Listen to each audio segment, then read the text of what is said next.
When the day of Pentecost arrived, Toen die dag van Pinksterfeest aanbreek, they were all together in one place. Ils étaient tous ensemble dans le même lieu. Nagtipon-tipon silang lahat sa isang lugar. And suddenly there came from heaven a sound like a mighty rushing wind, 우연히 하늘로부터 급하고 강한 바람 같은 소리가 있어 and it filled the entire house where they were sitting. und erfüllte das ganze Haus, in toda dem la sie casa donde saßen. estaban reunidos. And divided tongues as a fire appeared to them and rested on each of them. और उन्हें आग की सी जीभें फटती हुई दिखाई दी. And they were all filled with the Holy Spirit.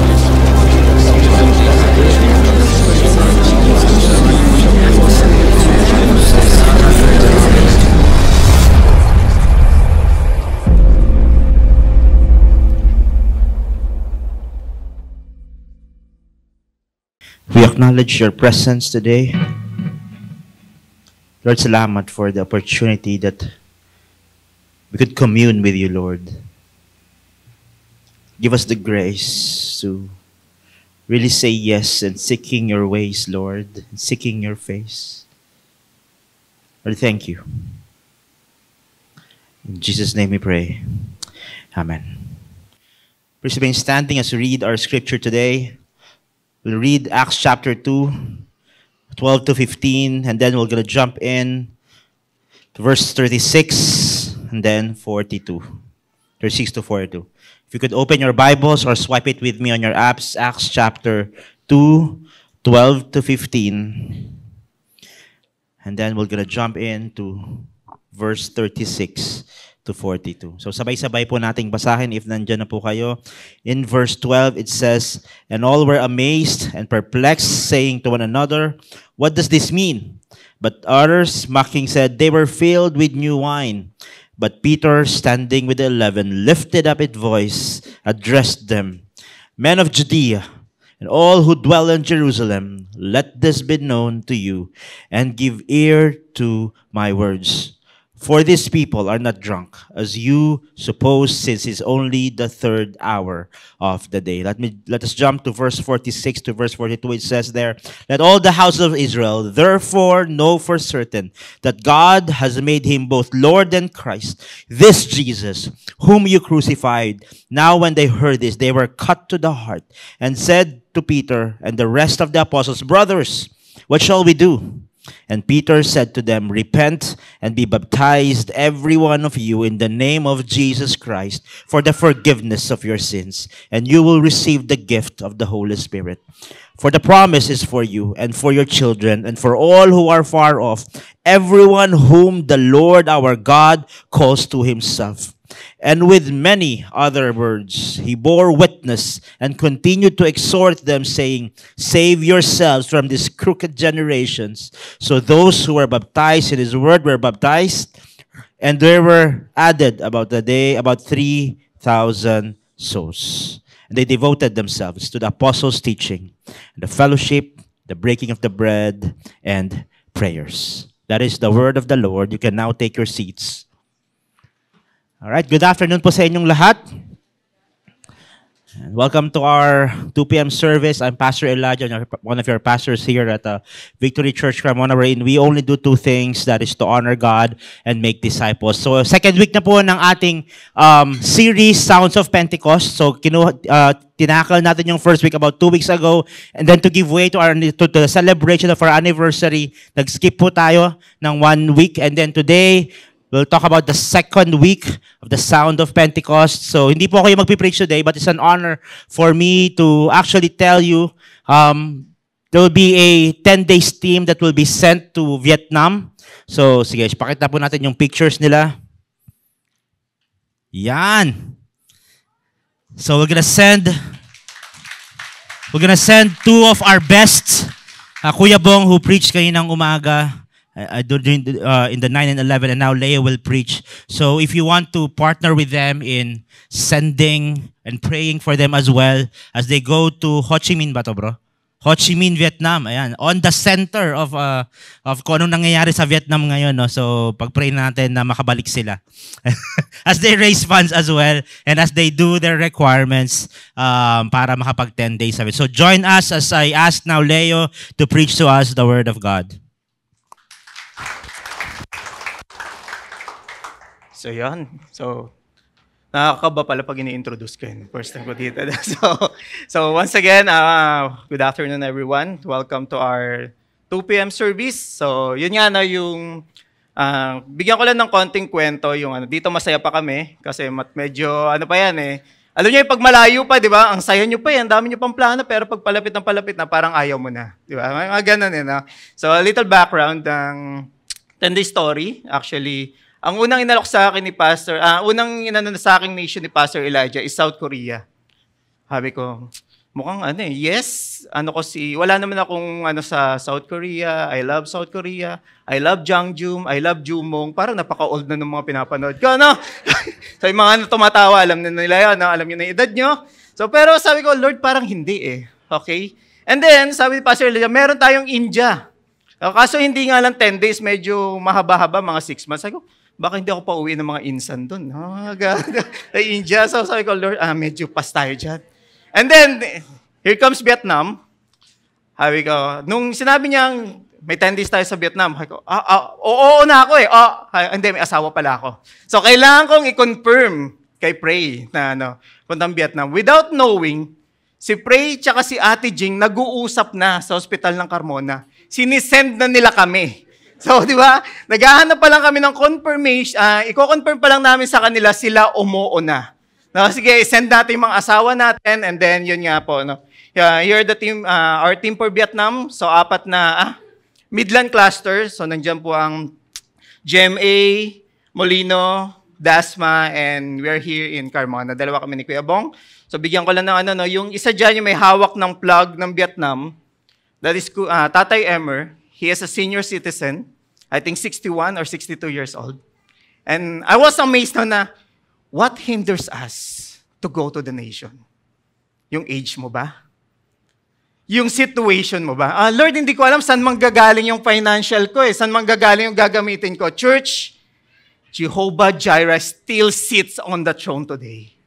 If we need provision, I believe God, if He's the one who calls you, He's the one who will provide for you. Okay? So yun ano yung makuha natin dito? It is not the church to has a mission of salvation. We're not sending people because we have a mission of salvation. It is not the church to fulfill that mission. Rather, the mission of salvation is the mission of the Son and the Spirit through the Father, and it includes the church.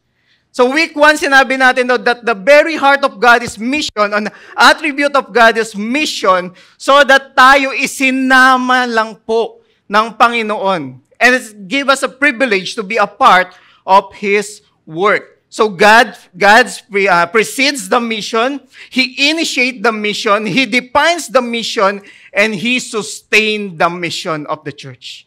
God in His very essence is a missionary God. Pinag-usapan natin nung week 1 na God the Father sends the Son, the Father and the Son send the Holy Spirit, and the Father, Son, and the Holy Spirit send the church into the world.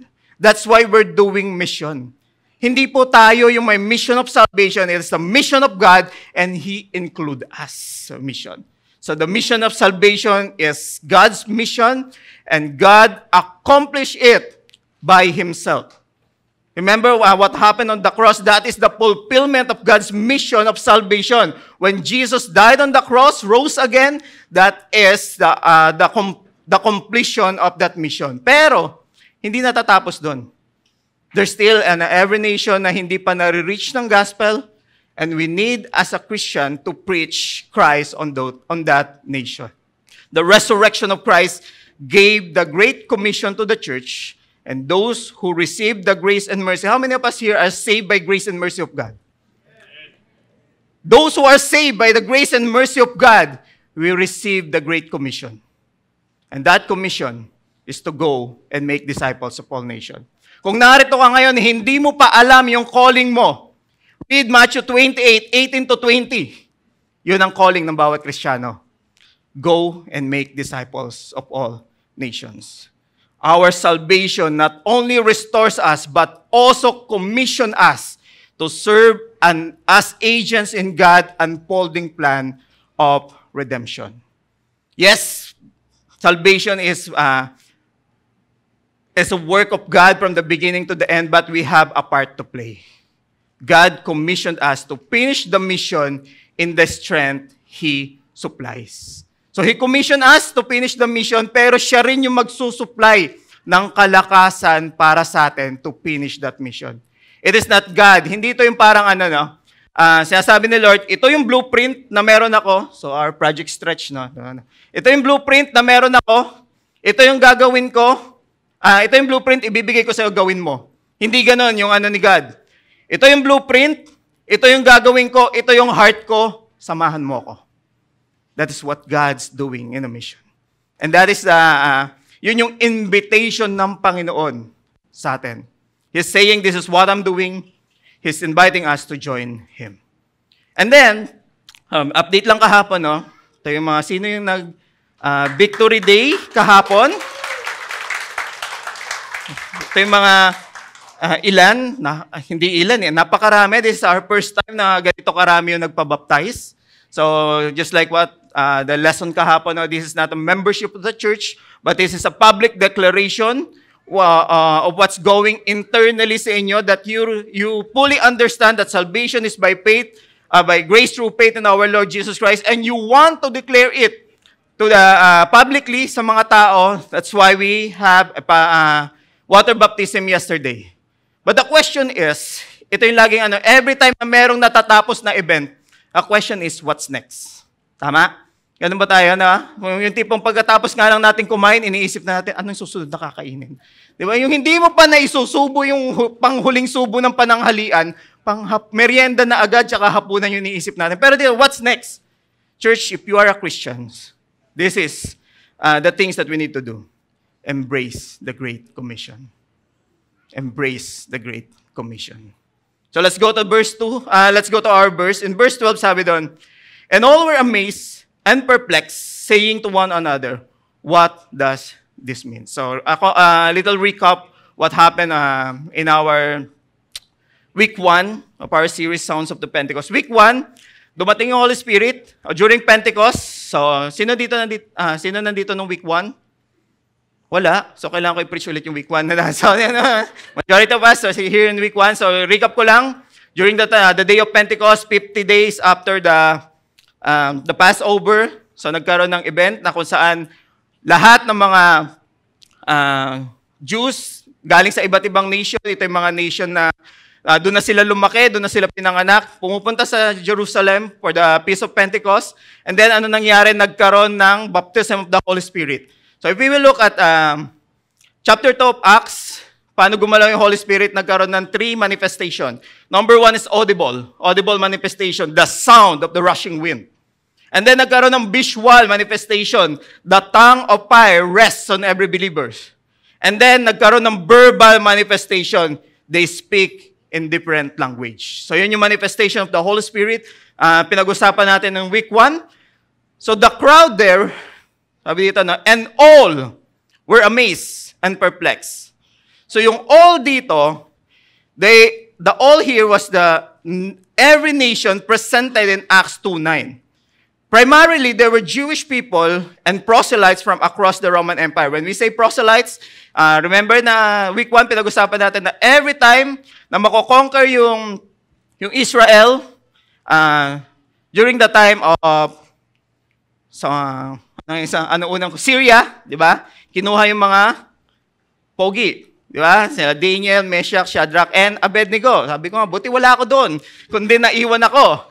And then, after Nebuchadnezzar, pinauwi naman sila. Di ba? Pero meron mga hindi sumama. So, itong mga taong to na hindi sumama, they became what we call the proselyte Jews, na kung saan doon na sila lumaki sa nation na during the exile, and then nagkaroon ng next generation, or next generation, but the tradition was still there.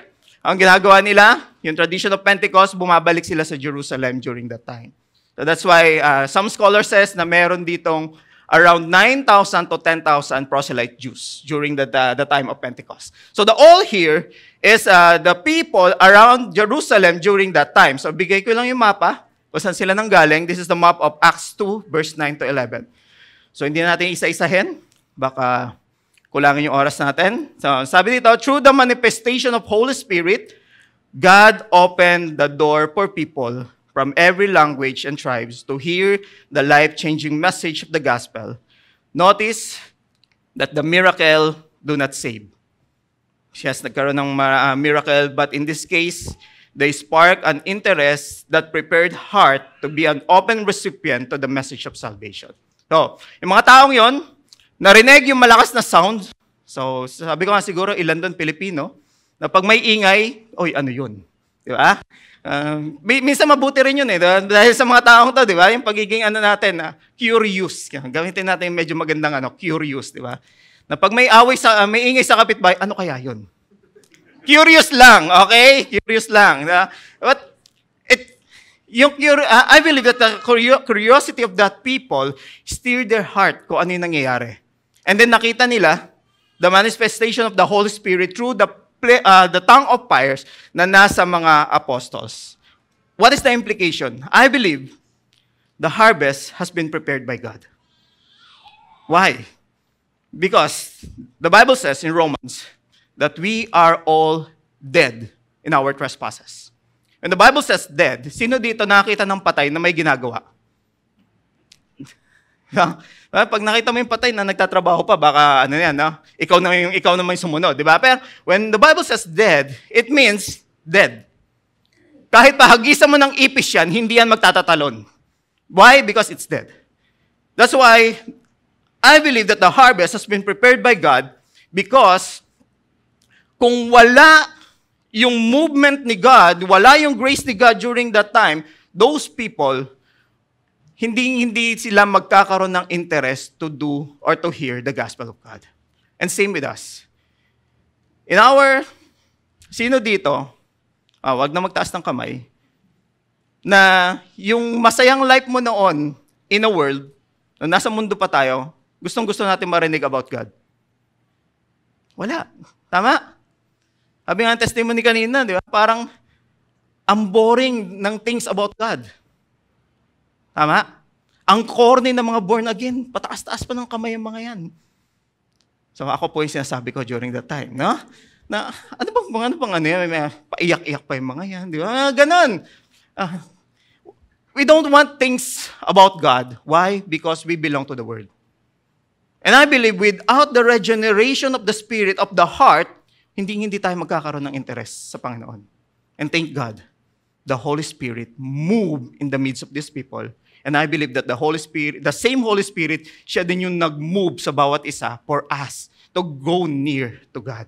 Amen? So, the harvest has been prepared by God. This is mission.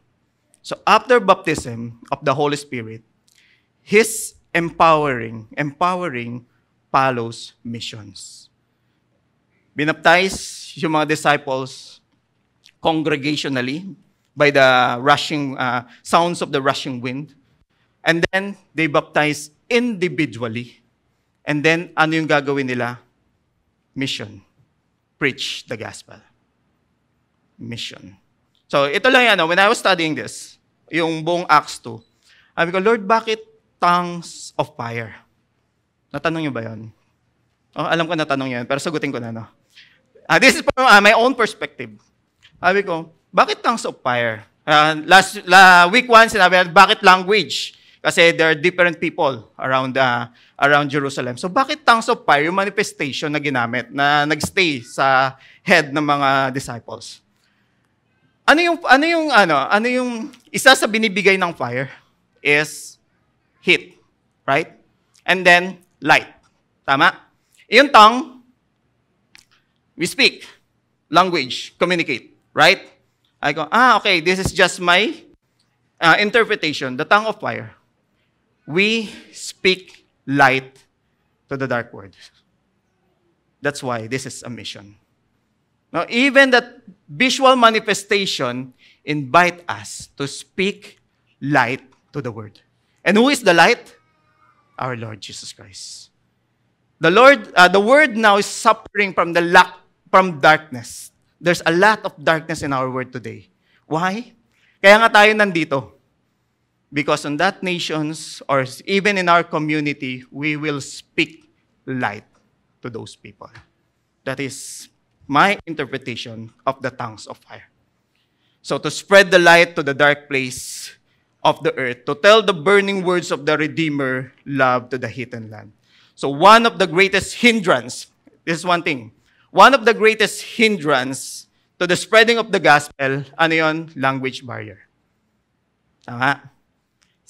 Pupunta kami sa Vietnam, wala pa akong alam ng lengguwahe ng Vietnam. Ay ko, Lord, alam ko naman buhay ka, at alam kong magmumove ka, so pwede bang ma-experience yung ginawa ng mga apostles to speak in their native language. Pero hindi. Yeah? It depende pa rin sa movement ng Panginoon. But I believe, isa sa mga nag-hinder for the mission is language barrier. Pero, I believe na, yes, nangyari to before the Pentecost kasi nga, God wants to steer the heart of people na bumalik sa Kanya. But I believe there's a lot of, sabi nga nila, even yung mga Pilipino, napakagaling niyan mag-adapt sa mga lengguwahe ng ibang bansa. Yeah. Tama ba? Hindi? Yeah, sige. Napakagaling yan. Pero I believe na, kaya nga napakarami na ring translation ng Bible that we have today. For those nations na merong language barrier, maintindihan nila yung word ni God.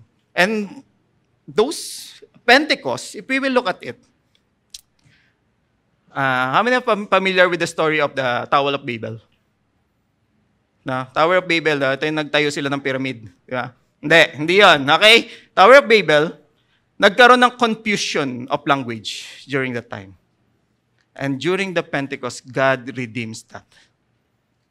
Iba't ibang language, pero they have one understanding of that language. So, the Pentecost is the redemption of what happened on the Tower of Babel. But it is God who prepared the harvest. Let's continue. And all were amazed and perplexed, saying to one another, what does this mean? So I truly believe, sabi ko nga kanina, this is not just a curiosity at work. These are the heart that has been prepared like good soil ready to receive the seed of the gospel. So itong mga taong to na, kung titingnan natin, parang nakimarites lang, I believe it is God who's moving in them. But some responded in different ways. But others mocking said, they are filled with new wine. Mga lasing yung mga yan. Totoo naman, di ba? Pag lasing, gumagaling tayo mag-English. No? Tama ba? Diba? Pag mga bandang alas 2, alas 3 na madaling araw, English na yung usapan yan. Diba? Kung hindi politika, English. Di ba? So, bakit ko alam? Search nyo na lang, okay? Magaling tayo mag-English, di ba? But this is another extreme reaction of the people can have towards God. Andiyan na yung miracle. Ito yung mga response ng mga tao. Minsan, harap-harapan na nandyan na yung miracle. But still, may mga bagay tayo na ayaw bitawan. Kaya nagmumukhang baliwala yung mga bagay na yan. In this case, some heard the disciples speaking in their native language and stood in awe, while others mocked them, saying they were just drunk. So imagine witnessing a miracle, something undeniable, divine happened, but yung iba, naghahanap ng explanation, and some surprisingly might laugh. Yun yung mga response ng mga tao. So others surprisingly dismissed the phenomenon, but this was nothing new to the disciples. Dalawang response. Yung iba, they were perplexed. And then yung others, sabi nila, nag-ano lang yan, mga lasing yung mga yan. Sino dito yung nag-share ka ng gospel, or you invite people to one-to-one, and then sabi nga, wala akong time sa mga ganyan. Sino dito yung yung habol ka ng habol, pero takbo naman ng takbo yung gusto mong sharean? Yes, that is normal. May mga response talaga yung mga taong yan. And ako, I think it took 11 to 10 years bago ako naging open to the gospel. Why? Because, yun nga, may something na in my history na hindi acceptable sa akin. Yes, I read the Bible, but I considered Bible as a historical book, not a divine, not a breathed out by the Holy Spirit. But I believe na yung mga taong yun, and I belong to those people as well, yung grace ni God available din sa kanila. Kahit gaano katigas yan, yung grace ng Panginoon available sa kanila. And this is church, ito yung role natin. Our role is to share the gospel, not to transform people. Trabaho yan ng Holy Spirit. And our role is to share the gospel hindi sa mga piling tao lang. Whether they're interested or not, pag may opportunity, we share the gospel to them. So may mga ganitong tao talaga, but they also need the gospel. As a Christian, embrace the harvest. Embrace hard people. Ito yung mga matitigas ang puso. Embrace hard people and hard places. Reality, not all people will respond positively. Even miracles will not convince mockers. The book of Acts is not just a record of mighty conversion, but also a fierce opposition. But I believe that even these hard people or hard places need only one thing.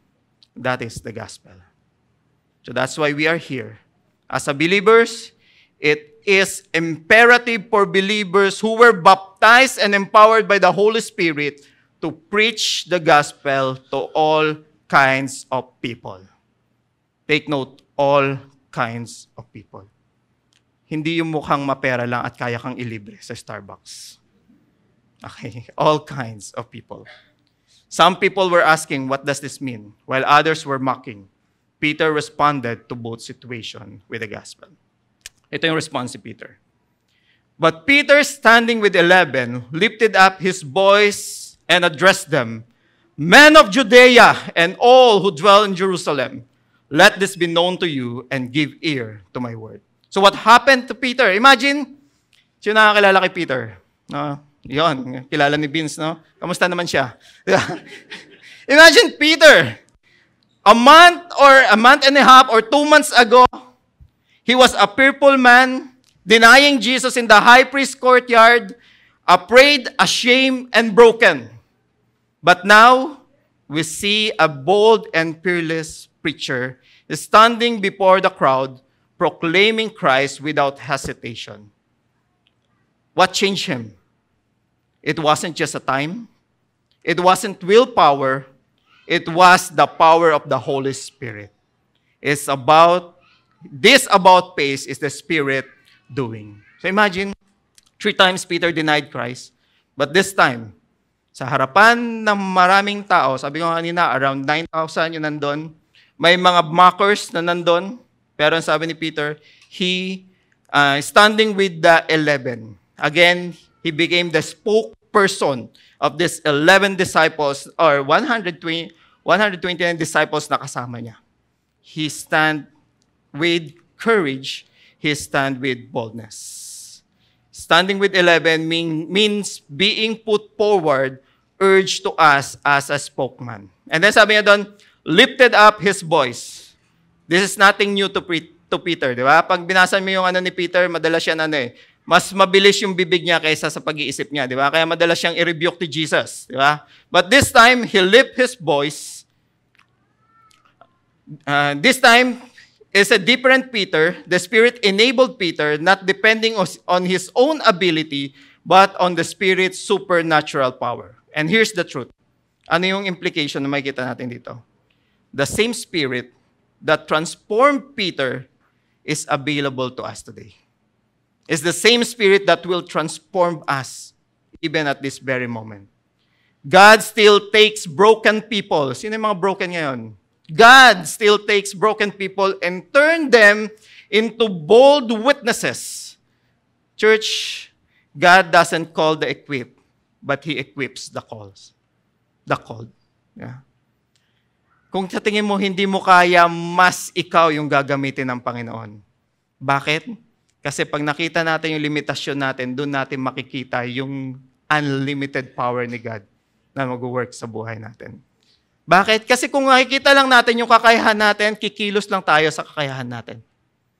But imagine, yung taong nag-deny sa Panginoon 3 times, nagtago during Jesus' persecution, ngayon, sa gitna ng napakaraming crowd, boldly defend his faith. Boldly proclaim Jesus. So ano man yung sitwasyon mo ngayon, sa Panginoon, hindi pa huli ang lahat. gagamitin at gagamitin ka niya. Bumalik ka lang sa Kanya. Gaano ka mang kabasag ngayon, kaya kang buuin ng Panginoon. At pag binuo ka ng Panginoon, just like Peter, mas higit sa dati mong pagkatao yung magiging ikaw. Bakit? Kasi kasama mo siya. Peter, standing with the 11, lifted up his voice. Observe how Peter addressed the crowd. His address was respectfully, yet firm. He proceeded calmly to show them their error. So, alam ni Peter yung error, pero ang sabi niya dyan, Peter standing with the 11, lifted up his voice. Actually, yung paglilip niya ng voice dyan, hindi yan nagsisigaw just for the sake na maintindihan siya. With firmness and with respect, he addressed. Kaya nga yung address niya dyan, men of Judea. Andun pa rin yung respect. He's defending his faith, but still the respect to those people, nandun pa rin. Church, we are called to proclaim the truth. And how many of us believe that proclaiming the truth means confronting error? Tama? When we share the gospel, marami diyang kukontra, marami diyang hindi maniniwala. Why? Because we're proclaiming the truth. Proclaiming the truth, we're confronting error. Every man-made wisdom, every secular progressive ideology that exalt itself against the knowledge of God. But just like Peter, who was empowered by the Holy Spirit, we must confront this error with gentleness and respect. That's why he wrote 1 Peter 3:15. Sabi niya doon, but in your heart, honor Christ, the Lord, as holy, always being prepared to make a defense to anyone who asks you for a reason for the hope that is in you, yet do it with gentleness and respect. Imagine kung galit na galit si Peter, nagsisigaw during that time, sa tingin niyo, pakikinggan siya ng maraming tao during that time. So the heart of preaching the gospel is reaching people. And do you think it will reach them through harshness and disrespect? Tipong, pwede ko bang i-share sa iyo yung about who Jesus Christ is? Ay, ayokong pakinggan yung mga di wag mong pakinggan, di ba? Ganun yung response natin. At tingin nyo, pag babalik ba yan sa'yo o hindi? Di ba? Hindi. Bahala ka dyan, papunta ka ng hell, mag-swim ka na lang doon, di ba? Hindi ganon. Yes, we have the truth. And we will break all the barriers of wrong belief once we declare the truth. Pero we do it with gentleness and respect. So, the heart of preaching the gospel, reaching people. We don't, actually, yung buong Acts 2:1 to 45, yung pag-uusapan natin ngayon, but we don't have enough time, di ba, to preach, to talk about the preaching of Peter. Sabi nga doon, nung titingnan ko, parang 22 verse lang nag-preach si Peter. Pero doon sa bandang last part, sabi doon, and he said many words pa. Sabi ng mga ilang theologian, around 3 hours nag-preach si Peter. So, sabi ko, wow. Ako nga lang, 30 minutes Taas na ng grabe na yung taas ng no? Hindi. Around 3 hours. Pero hindi natin isa-isahin yung preaching ni Peter. So, pag uwi nyo ng bahay, just read Acts 2, verse 15 to 40. But let me give some key element of his preaching. So, So, we are on a mission. Ano yung gagawin natin sa mission? Proclaim the gospel. And how are we going to proclaim the gospel? So, these are the key elements of preaching ni Peter. Number 1, authoritative proclamation. Sabi niya doon, Acts 2:14, men of Judea and all who dwell in Jerusalem, let this be known to you and give ear to my words. So today's culture, we are so uncomfortable with anything that sounds like authority. Tama? Yung parang gusto natin lagi lang tayong nasa middle ground na ayokong saktan tong mga taong to. So ayoko rin namang saktan tong dito. So dito na lang ako para hindi ako makasakit. When we declare the truth, laging may pain, laging may sakit, laging may discomfort. Bakit? Kasi walang mag-grow in his comfort zone. And those people na medyo ayaw pakinggan yung truth na pinoproclaim natin, they want to stay in their comfort zone. Right? They want to stay there. So, Walang nag-grow in comfort zone. That's why we need to proclaim the gospel na yung authority ng gospel, alam natin. And we are empowered by the Holy Spirit. That's why we can declare it authoritatively. Hindi yung parang, ito kasi yung sabi sa Bible. No? So, paniniwalaan mo ba? Hindi. Sige, okay lang naman. No? Church, we have a mission. Embrace the Great Commission. We are part of that mission to proclaim the gospel. And I hope and pray that we will proclaim the gospel na kung paano yung authority ng gospel na na-declare sa atin, ganun din natin dinideclare yung authority niya. Not our authority, but the authority of the gospel in our lives. And then, it is rooted in Scripture. But this is what was uttered through the prophet Joel, Acts 2:16. For David says concerning him. So he used various Old Testament texts to show that what was happening in Jerusalem. Na yung nangyayari is the fulfillment of God's promises.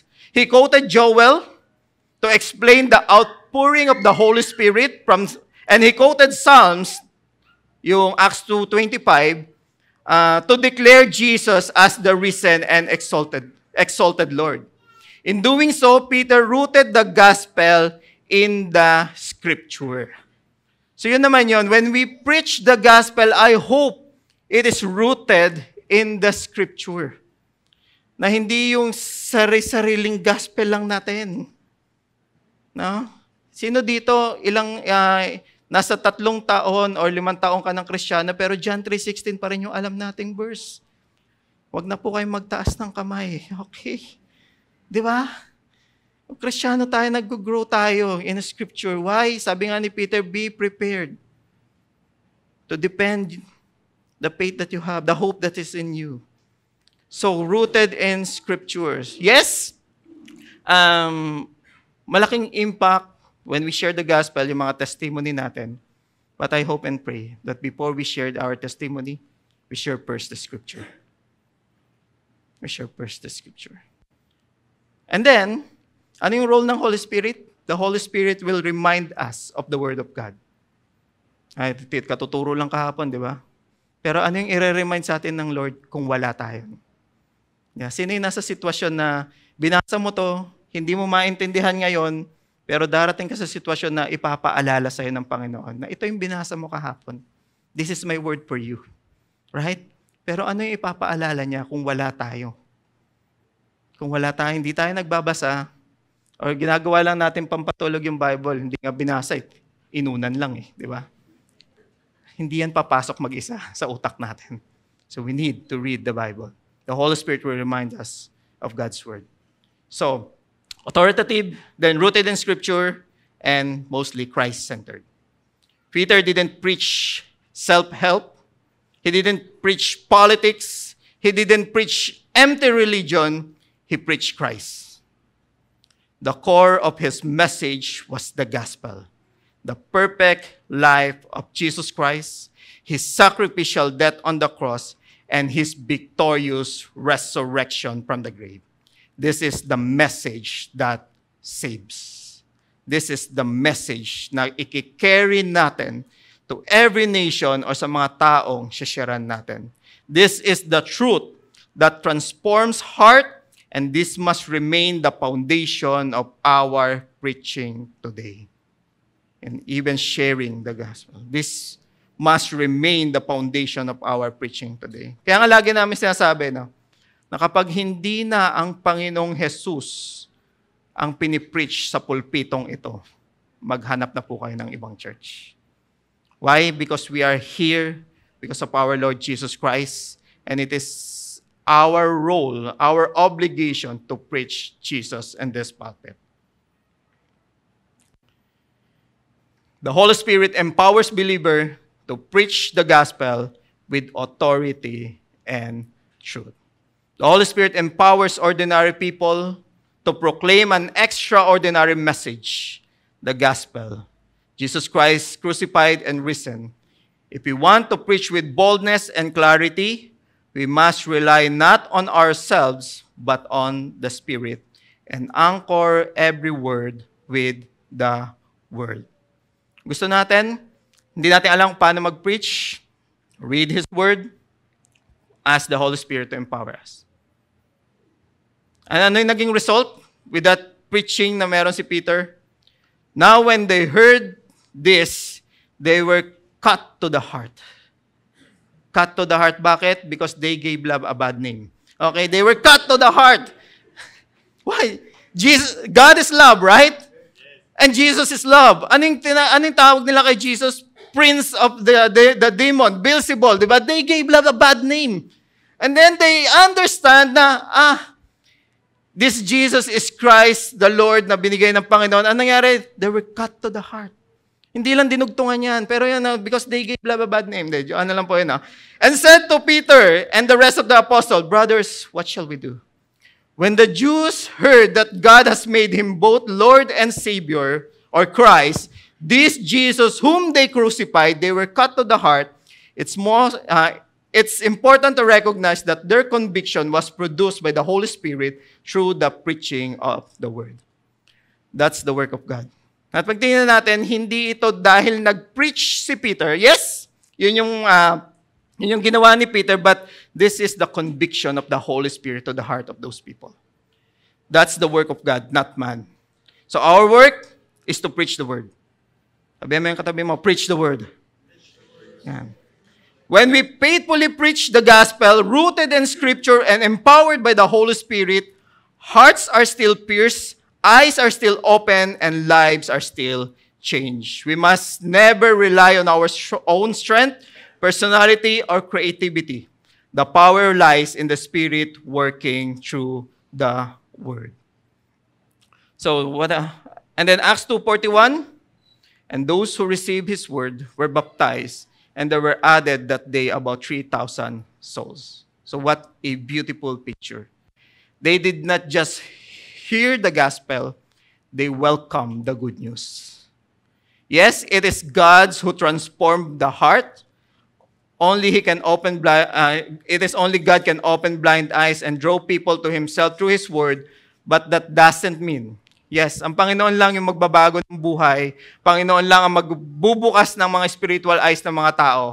Ang Panginoon lang ang may kakayahan to transform that heart of stone into heart of flesh. Pero hindi ibig sabihin nun tayong mga Kristiyano mauupo na lang tayo. We have a work to do. God has chosen to work through us, His people, as a messenger of the gospel. He placed opportunities in our path. So, church, we are not responsible for the result. And preach the gospel, we're not responsible for the result. But we are responsible for our obedience. Sino dito? Sige, share ko ang story. Meron akong one-to-one. So, natapos na siya ng Victory Weekend. Then, nag-one-to-one na siya. Nadala niya ng Victory Weekend. Naging part of Victory Weekend. Then, after that, bumalik sa dating buhay. After 3-4 months of discipleship, nawala, then bumalik sa dating buhay. And then sabi nung one-to-one ko, bro, ba't ganun? Ano nangyari? And sabi ko, ano bang ginawa mo? Sabi niya, one-to-one ko, finish ko yung gospel. Ginawa mo yung dapat mong gawin. Huwag mong agawan ng trabaho yung Holy Spirit. Do your job, allow the Holy Spirit to transform that people. Hindi tayo yung magta-transform. Minsan, parang napakatagal. Yes, may sari-sariling timeline ng Panginoon. I've been sharing to my father for almost, I think, 8 to 10 years. Pero kailan lang siya nag-response? Last year. May kanya-kanya. Time ang Panginoon. Pero ang role natin is to preach the gospel. Hindi tayo yung magta-transform. Kasi even tayo, araw-araw tinatransform ng Panginoon. 300 were added. Amazing harvest from 120 disciples to 3,120 in one day. Imagine kung gaano ka-powerful yung preaching ni ni Peter. Hindi dahil magaling siya, because he was empowered by the Holy Spirit. 3,000 were added. think of how the events of Pentecost impacted lives far beyond that day.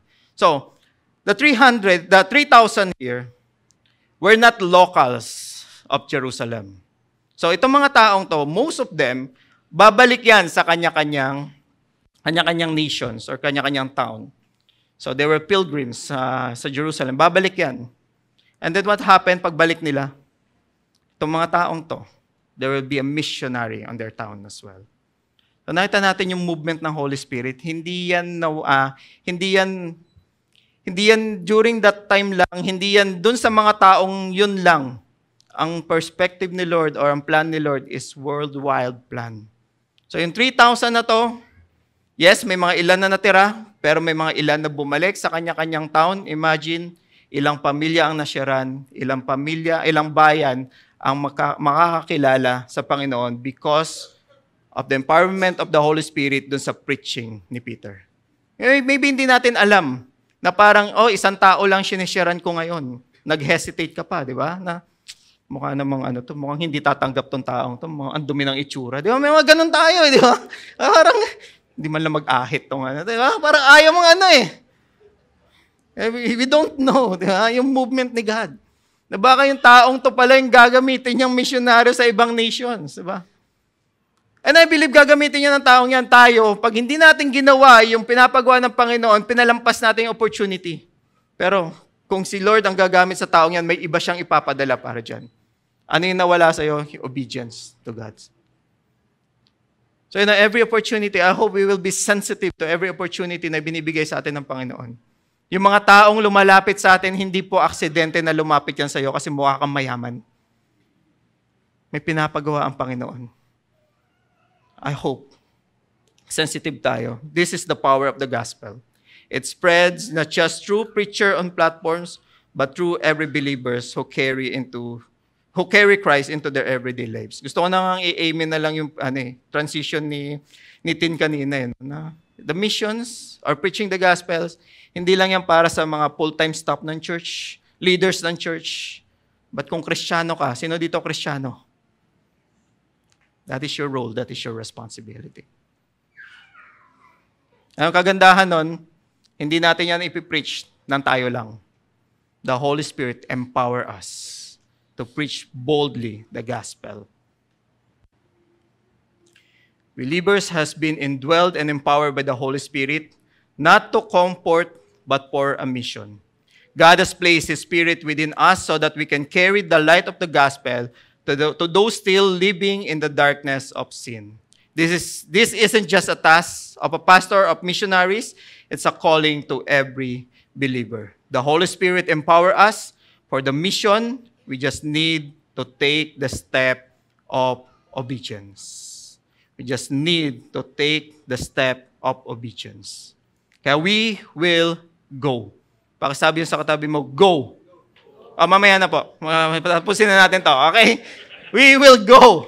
Right? We will go in our Jerusalem, Judea, Samaria, and to the ends of the earth. We will preach the gospel. And this is amazing things. Nung umattend ako ng graduation ng mga masters, no? Ito yung sabi nung nag-share. The word God and the word gospel, ano yung first two words na nandun? First two letters wala. Go. Imagine, word God. God, sabi ko kanina, His attributes is mission. Siya yung unang nag-go. And the gospel, we need to preach the gospel. We will go because of the gospel, Jesus Christ. So hindi sa atin nagsimula yan. It is from God and the gospel of our Lord Jesus Christ. Go. Go. Bagal ng type na. Go to the world. Go for the gospel. Go represent Christ. This is imperative to every believers who receive the grace and mercy of God. Go to the world. Go for the gospel. Go represent Christ. This is our task. Hindi tayo, ang kagandahan niyan, hindi tayo pinapag-go ni Lord na hindi natin siya kasama. Hindi niya tayo pinapag-go na bahala ka na dyan kung saan ka pupunta. Nauna na siya, and then He empowered us to go. So kung, siguro question mo, bro, paano naman medyo hindi na ako makakago. Church, nakita niyo yung yung team in Vietnam, wawalo lang kami. Pero I believe 8 congregation or 4 congregation, hundreds of people who sent us. The church. Kasama namin kayo in that mission. So, sabi nga natin now, we pray, give, and go. We pray for the missionaries. We pray for the nations. We give to the missions as well if God is touching you to give. And if God is touching you to go, no, hindi po yung career na to go, but God is touching you to go, then I hope you will pray for it. If may mga nations na nilagay ang Panginoon sa heart nyo, hindi mo alam kung mag-go ka, mag-give, o syempre dapat mag-pray tayo. You can talk to us. No? Missions 2029, no? Andun yung, ang hirap bigkasin ng Azerbaijan, no? Azerbaijan, Egypt, no? Naka-e-bike lang tayo, pero we'll go to Egypt. Okay? Egypt. Well, those are missions. I hope that we'll pray for that. Okay? We go to the Word, go for the gospel, and go represent Christ. Pray. We can participate in the missions of God. Pray, give, or go, and go. So, as I'm about to end, no? Let me present this Hubble telescope. No, this is a Hubble telescope. Yung Hubble telescope, meron siyang ultra-deep field na kung saan he is able to snap for us a photo of 10,000 galaxies. So, 1995, nilaunch yung Hubble telescope. You can Google it. No, para makita yung mga galaxies around us. So, Google 10,000 galaxies, ito yung makikita nyo. Actually, mga tuldok dyan, yung mga mukhang gems, and so on and so forth, they are galaxies. Iba't iba yung size. They are galaxies, iba't iba yung size. Yung iba, remember? Earth, solar system, Milky Way, galaxy. Okay? Tama ba? Yung i-correct nyo na lang ako mga ENC. Okay? Those small dots, galaxies. Mga galaxies lahat yan. Kaya nga 10,000 galaxies. But what the Bible says in Psalms 147, He counts the number of stars. He names all of them. That's how great our God is. He counts the number of stars. He names all of them. The Creator of the universe, the all-powerful God, created mankind in His own image. Created these galaxies. What is the implication? He's inviting us to His mission in bringing lost people back to Him. That is a great, great, great privilege that we have. And sino tayo para humindi sa ginagawa ng Panginoon? Church, pwede tayong humindi, pero ang misyon ng Panginoon magpapatuloy at magpapatuloy. But thank God, He's inviting us to co-labor with Him in this mission. Since then, God is on the mission to save humanity and accomplish our salvation. And this is a quote from David Livingstone. Sabi niya, yan. If a commission by an earthly king is considered an honor, how can a commission by a heavenly king be considered a sacrifice? Bakit parang the Great Commission is parang napakahirap sa atin? Yes, mahirap yan. Pero hindi naman tayo pinapababayaan at sasamahan tayo ng Panginoon. Bakit pag ang presidente ang nagbigay sa atin ng commission or mission na gagawin, it is considered as an honor? Pero bakit pag si Lord, the heavenly king, we considered it as a sacrifice?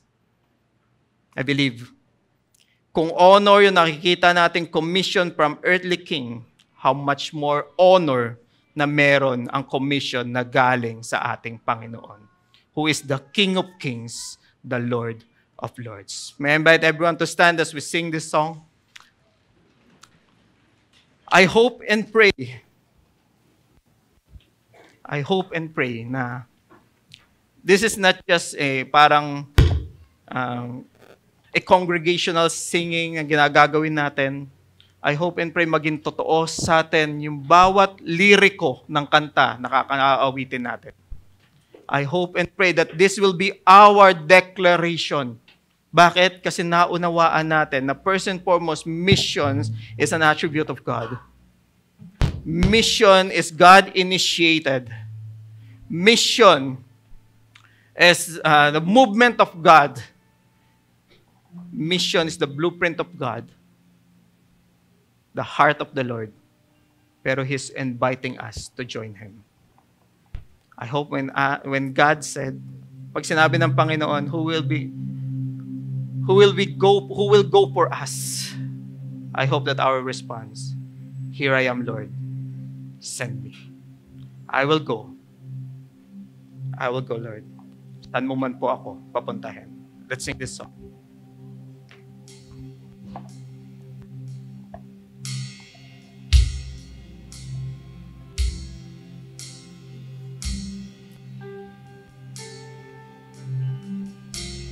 I will go anywhere that you call me. I will go anywhere with you. Come on, sing it, church. Fear has lost its hold. You go before me. I will go anywhere with you. I will go anywhere with you. I will go anywhere that you call me. I will go anywhere with you. Fear has lost its hold. You go before me. I will go anywhere with you.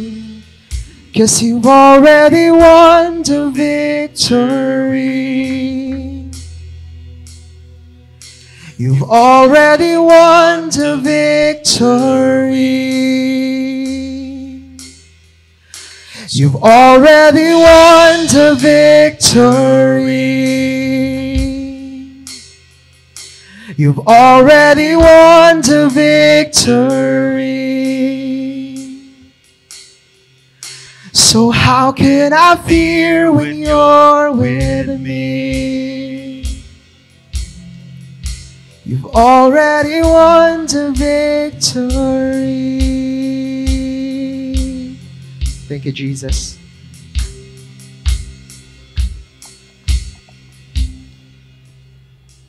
Panginoon, tunay nga na pagtagumpayan mo na ang lahat, O God. Bakit pa kami matatakot kung ikaw mismo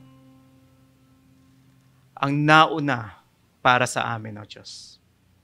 Panginoon, salamat sa pagpapaalala sa amin, O God, na this is your mission.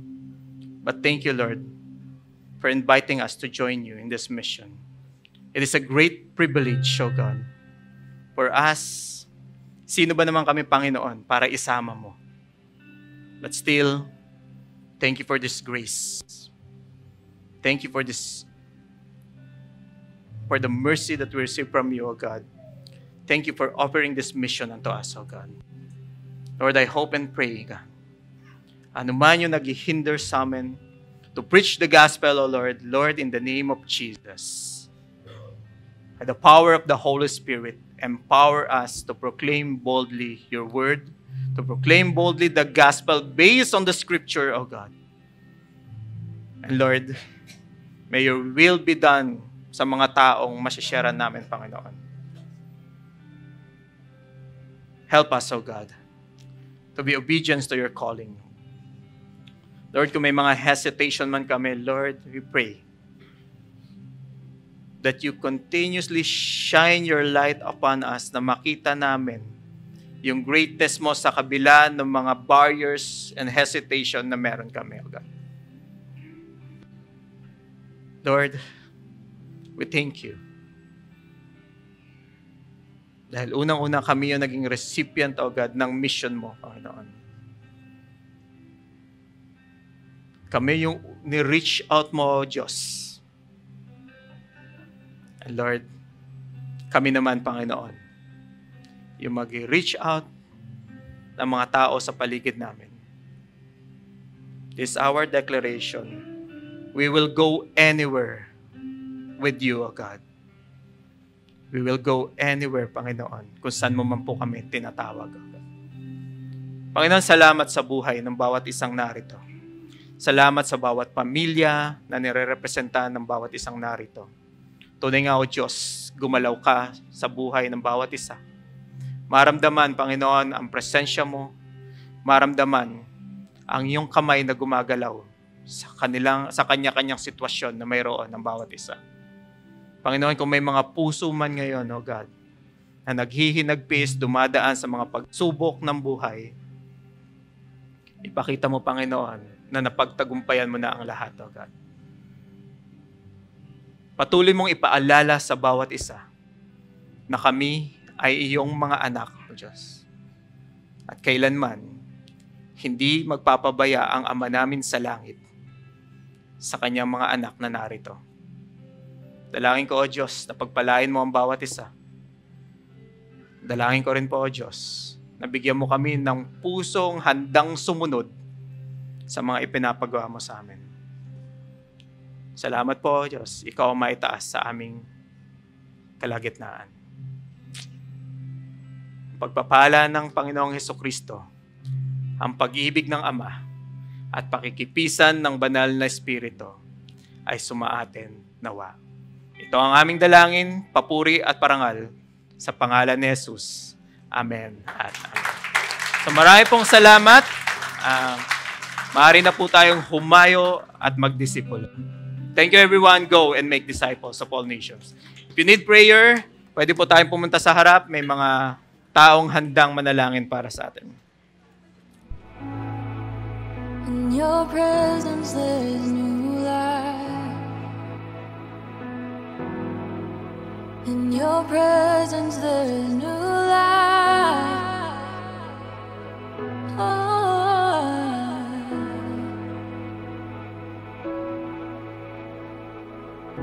We have seen you move.